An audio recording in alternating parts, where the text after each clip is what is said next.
Hi everyone, welcome back to my channel, and today in this video we are again going to continue our design pattern series, and in this video we are going to study about flyweight design pattern. So flyweight design pattern is a part of a structural design pattern, and it is also known as the caching design pattern, and it is a very common use design pattern. Like whenever you are doing any Spring Boot application or whenever you are making any software, you usually use that flyweight design pattern. So flyweight design pattern is used to reduce the memory by sharing as much data as possible between the objects. So this is known as the flyweight design pattern. Let's go to the blackboard and understand it thoroughly. So I created one example for you. Let's say we have one class. I'll just mention the name of the class. Let's say we have one class pizza order here. And in this pizza order graph, what is going to happen? Let's say there are multiple customers sitting on different tables in our restaurant. Let's say there is one customer one sitting on the table 4 and order for the pizza that the size is going to be 7. Customer 2 and order sitting on the table 2 and order for the pizza size 10. There is another customer 3 sitting on table number 7 and order for the pizza size 12. Now they all the three customers orders the same pizza. All the three customers wants a thin crust tomato pizza. So right now we are going to have three objects. Let's say this is my first object, this is my second object, this is my third object, and in these three objects you will see the properties of this thin crust and the tomato are common. These common properties we can call them the intrinsic state, means these are the common properties, and the table and size are continuously changing, so these are known as the extrinsic state. So whenever we have common things in our object, so thin crust and tomato are continuously common. So what we can do it, we can just move this thin crust and the tomato into one pizza class. We can make one separate pizza class and we can put it separately somewhere else. And we can just make the object only once and we can use the reference in this pizza order class. So what we are going to do, all the elements, we will make one common object of all the parameters that are coming into the intrinsic state. Thin crust and a tomato are going to come into our intrinsic state because these are the common. Table and size are not going to come because they are into the extrinsic state.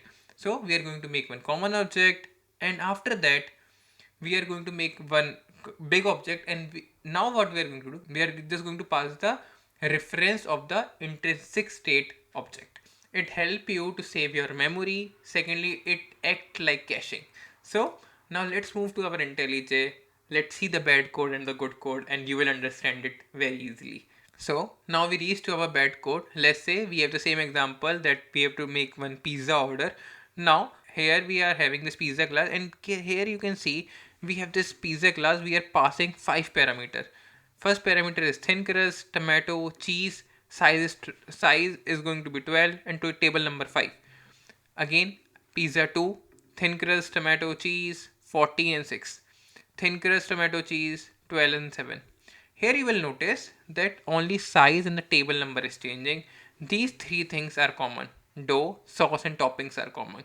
So what we are going to do in our good code, we are just going to take them out. Because these three patterns are in our intrinsic state and these two patterns are in our extrinsic state. If I show you this pizza class, you will see we have these 5 parameters. We have to make the one constructor and we have this serve function. It is pretty simple. That is our code that was in the bed section. It is logical, but we need to write the best code in our software. So let's go to this good code. And here what we are going to do, we are going to go to this restaurant class. First of all, we are going to make one this shared pizza, or we are going to make it once. So we'll go to this shared pizza that is going to say thin crust, tomato and cheese. Let's go to this pizza class, and here we have only having this 3 parameters. So we passes all the intrinsic values in it. We make one pizza class, we are saying dough, sauce and toppings that is related to pizza, and we make one class to it. And we make a new class pizza order. In this pizza order we are going to take the pizza, and that is our shared pizza, and we are going to say size and the table number. Size and table number are the extrinsic properties, and pizza is going to be the previous class that we have just saw, this pizza class. Now we're passing it. If we go to this restaurant, you will see we're going to say pizza order, and now we're just going to pass the shared pizza. Here also in the order 2 we are going to pass the shared pizza, in the order 3 also we are going to pass this shared pizza. Only the size and the table number is changing, only the size and table number is changing. This is known as the flyweight design pattern. Here we have cached this shared pizza object in all the 3 orders.